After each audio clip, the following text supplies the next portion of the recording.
Throughout history, financial crises have struck like terrifying storms, leaving devastation in their wake. These events, rooted in greed, mismanagement, and unforeseen collapse, shatter economies, tear apart societies, and forever alter the course of nations. From the fall of empires to the crash of modern markets, each crisis has brought its own unique horror, leaving ordinary people caught in a relentless nightmare of financial ruin. This is the story of the most devastating financial crises in history, told in a way that unveils the chilling suspense behind the rise, fall, and ultimate destruction of wealth, power, and hope. Prepare to step into a world where prosperity is a fragile illusion, and the darkness of economic collapse is always just a breath away. General crisis, the fall of empires. It all started innocently enough. In the heart of the medieval world, kingdoms flourished, trade routes expanded, and wealth seemed endless. But behind the glimmering towers and rolling fields, a dark storm was brewing. An empire, one of the oldest and most powerful in Europe, was about to collapse under the weight of its own greed and mismanagement. The year was 1337. The general crisis was not a single event, but a series of catastrophic failures, an era when everything that could go wrong did. A deadly cocktail of war, disease, famine, and economic collapse began to brew. The Black Death swept across the continent, a plague that killed half of Europe's population, leaving cities desolate, economies shattered. The survivors, unable to understand the cause of this mysterious pestilence, were gripped with a sense of hopelessness.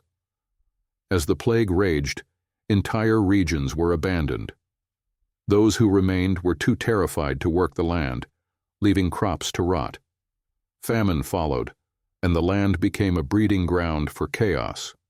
As if that wasn't enough, constant warfare, particularly the 100 Years' War between England and France, further drained the already exhausted resources. Kingdoms were crumbling under the pressure, and their economies, the lifeblood of their power, slowly suffocated. The monetary systems had already been strained by war expenses, forcing rulers to debase their currency, a tactic that seemed harmless at first, but soon plunged entire nations into bankruptcy. As sovereigns' debts grew unsustainable, the general crisis turned into an epidemic of financial ruin. No one was immune. Merchants, nobles, peasants alike all faced the same horrifying fate, their wealth vanishing into the abyss. The people, once so proud of their kingdoms and their thriving empires, watched helplessly as the cities they had built and the societies they had created disintegrated in front of their eyes. The very fabric of the medieval world was being torn apart, and no one knew who, if anyone, would emerge from the wreckage. British credit, the madness of the South Sea bubble. In the early 1700s, England stood at the height of its power, a force to be reckoned with in global trade. But in the shadows of London's gleaming towers, a dark obsession was taking root. Greed, fueled by the promise of unimaginable wealth, gripped the minds of many, and with it came the creation of one of the most spectacular financial bubbles in history. The South Sea Company promised riches beyond belief. It was founded in 1711, ostensibly to trade in the South Seas, bringing back valuable goods from the Americas. But the truth was darker. The company's real business was not trade, but speculation. England was drowning in national debt from the wars with France, and the government was desperate for a solution. The South Sea Company offered a plan: take on the nation's debt in exchange for an exclusive monopoly on trade with Spanish America. It was a brilliant deception. At least it seemed so at the time. Share prices soared as investors rushed to get a piece of the action. The air was thick with excitement. As stock prices climbed, so did the mania.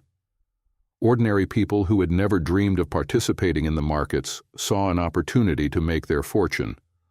The streets of London were abuzz with rumors, and the promise of wealth became so intoxicating that reality itself seemed irrelevant.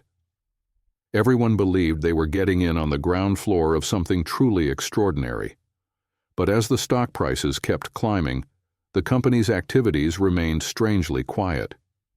There were no ships returning from the South Seas with precious cargo. Instead, the South Sea Company was simply trading its stock, driving prices even higher. The public, in their feverish desire for wealth, overlooked the lack of actual trade. The bubble, ever so fragile, began to grow. Then, like the flicker of a candle in the wind, everything collapsed. The year was 1720. The first cracks in the South Sea Company's empire appeared, and panic spread like wildfire. Investors, once too eager to cash in, now rushed to sell their shares, but there were no buyers.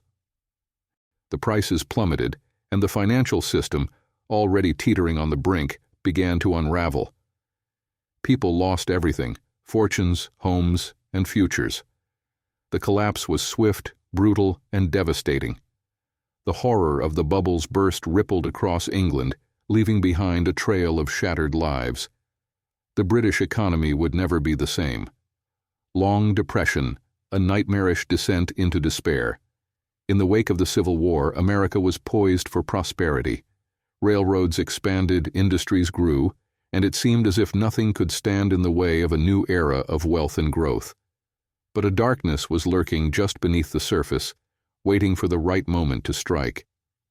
In 1873, the economy spiraled into what would become known as the Long Depression, a terrifying period of sustained economic hardship that would last for over 2 decades. The panic began with the collapse of J. Cook & Company, a major investment firm heavily involved in funding the construction of the Northern Pacific Railway. When it declared bankruptcy, it sent shockwaves throughout the financial world, plunging the nation into an economic nightmare. But the collapse of the firm was just the beginning. The financial crisis spread rapidly, infecting other banks and businesses. The stock market crashed, banks failed, and unemployment soared. As factories shut down and businesses closed, the streets filled with the desperate, the poor, and the broken. People who had once lived in relative comfort found themselves without work or hope. It was a time of suffering, of homes lost, lives ruined, and futures destroyed. Families who had once been proud of their wealth now wandered the streets, homeless and hungry. The Long Depression made it clear no one was safe from the crushing weight of financial ruin. And even when it seemed like recovery might be possible, the economy refused to recover. The nightmare dragged on for years, with no end in sight. It was a horror that left an indelible mark on the nation, a constant reminder of the terrifying fragility of prosperity. Great Depression, the ultimate horror. The year was 1929, and the world was about to be thrown into the most devastating financial crisis in history. The stock market, once a symbol of boundless opportunity, had become a high-stakes gamble. The world's economy was booming, and everyone seemed to be getting rich, until everything came crashing down. October 29, 1929 is forever etched in history as Black Tuesday. It was the day the stock market crashed, triggering the Great Depression. The air was thick with panic as millions of people rushed to sell their stocks, only to find that no one was buying. Prices plummeted, and the financial system collapsed. But the horror didn't end there. The collapse of the stock market sent ripples through the global economy.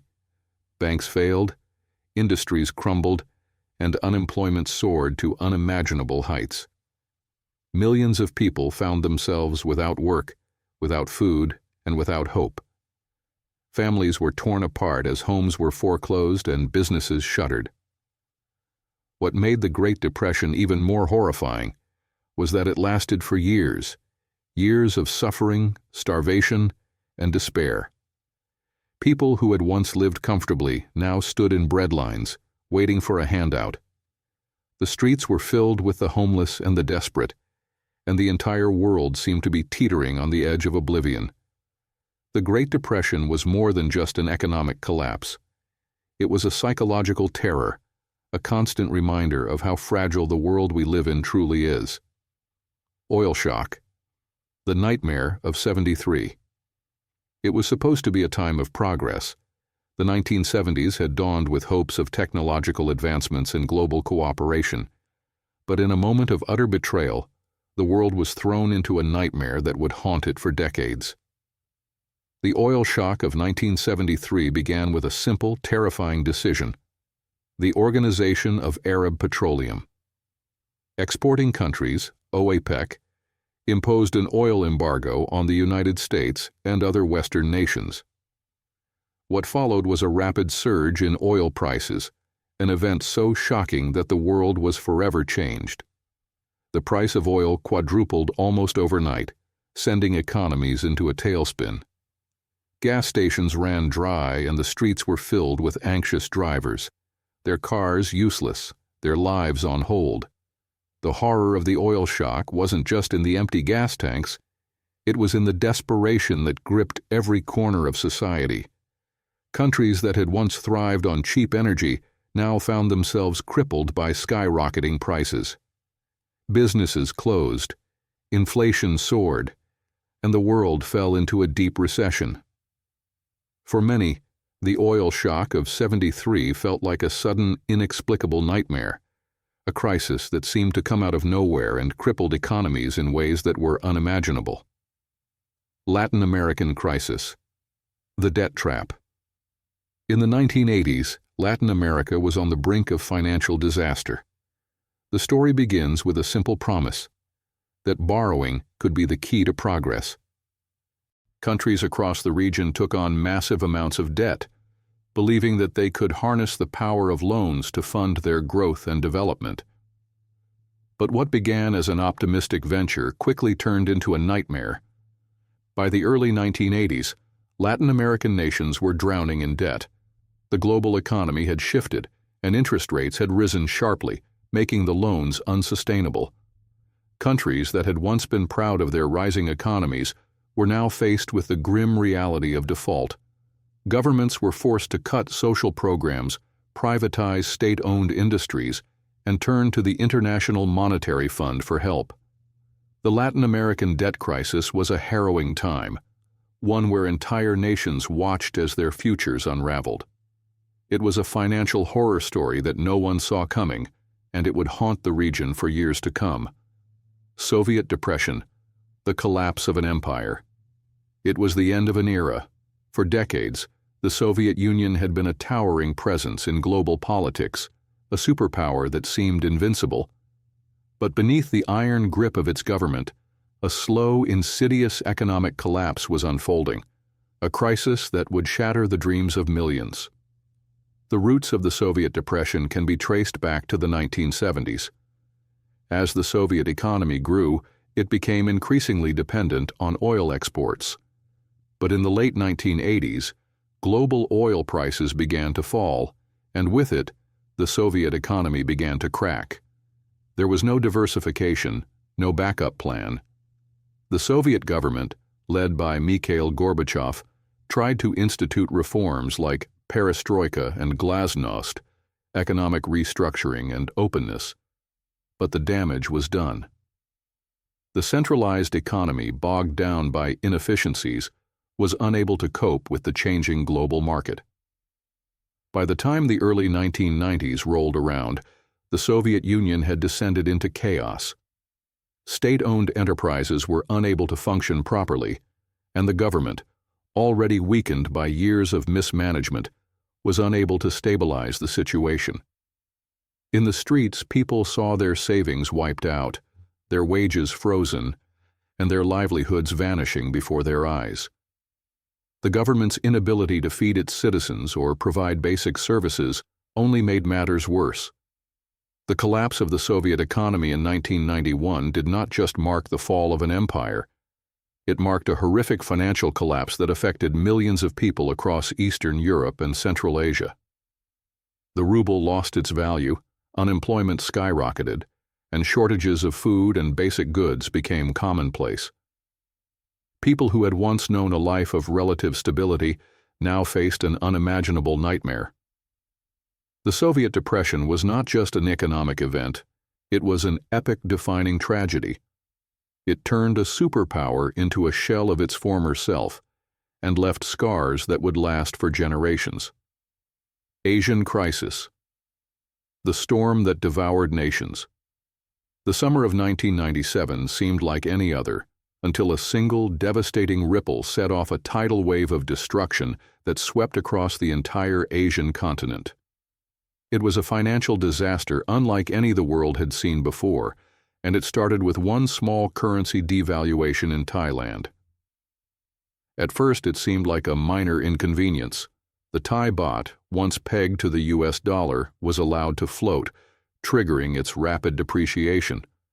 But what seemed like a small misstep quickly turned into a full-blown crisis.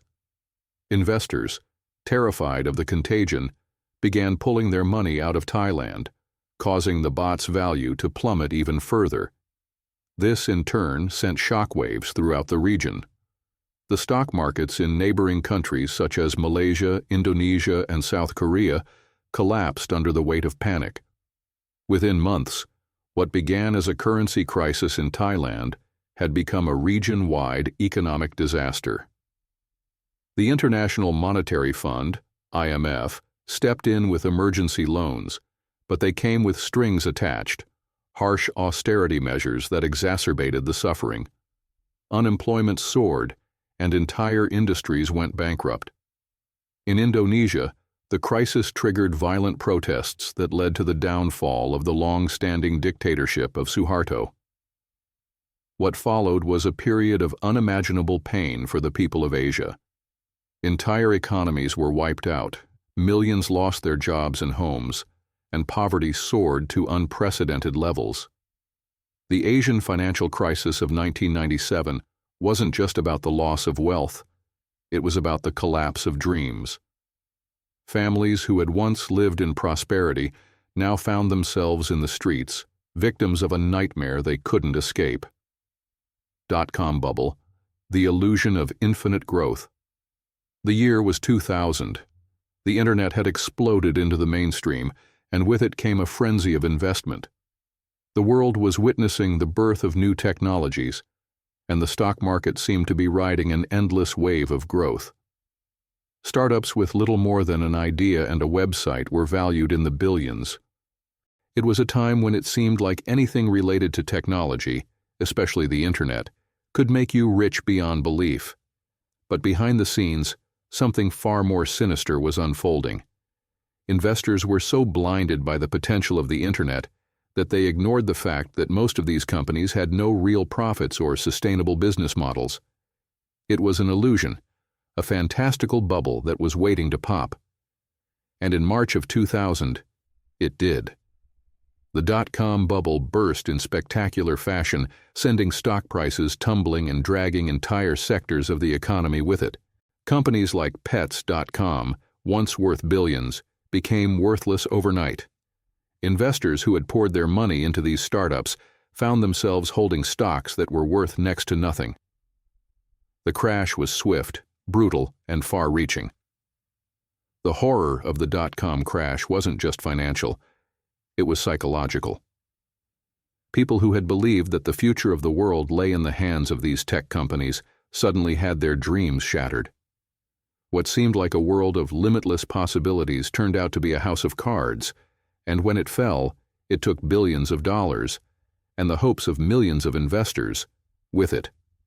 Great Recession. The terrors of the subprime crisis. The global economy had weathered countless storms before, but nothing prepared the world for the financial earthquake that struck in 2008. The seeds of this crisis were sown in the United States, where banks, desperate for profit, began offering risky mortgage loans to people who could never afford to pay them back. For years, the housing market boomed as banks lent money to anyone with a pulse. Homes were sold, resold, and repackaged as investments in a market that seemed like it could only go up. But like all bubbles, it was bound to burst. The housing market began to falter, and as mortgage payments went unpaid, the banks found themselves holding a mountain of worthless assets. In September 2008, the collapse of Lehman Brothers, the fourth largest investment bank in the United States, set off a global panic. Stock markets plunged, banks failed, and credit froze. People who had once been secure in their jobs, their homes, and their savings suddenly found themselves facing financial ruin. The horror of the Great Recession wasn't just about losing wealth, it was about the uncertainty of the future, the fear that the world as we knew it had irrevocably changed. The effects of the Great Recession lingered for years. People lost their homes, their jobs, and their security. Recovery seemed impossible, and the scars left by the crash were felt by millions across the world. It was a devastating reminder of how fragile the global economy truly is. Corona crisis, the pandemic's financial nightmare. In early 2020, the world was blindsided by a global pandemic. The COVID-19 virus spread rapidly, triggering an unprecedented health crisis that claimed millions of lives. But what most people didn't realize at the time was that the virus was also laying the groundwork for a financial catastrophe of global proportions.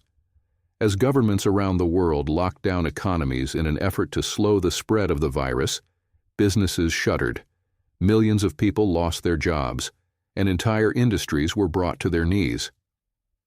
The stock market, once a symbol of hope and prosperity, became a symbol of fear and uncertainty. Investors, terrified of what was happening, watched as their portfolios cratered. But the pandemic's financial fallout didn't stop there. Governments flooded the economy with stimulus packages and aid, hoping to keep the world from descending into economic collapse. Yet even with these interventions, the long-term consequences of the crisis were only beginning to unfold. Global supply chains were disrupted, inflation soared, and the gap between the rich and the poor grew wider. The recovery, if it came at all, seemed like an impossibility. The corona crisis was a terrifying reminder that even in the most advanced economies, no one is safe from the horrors of financial ruin. The world was thrown into a state of uncertainty, and no one knew what would happen next. It was a financial nightmare that no one could have predicted, and it wasn't over yet.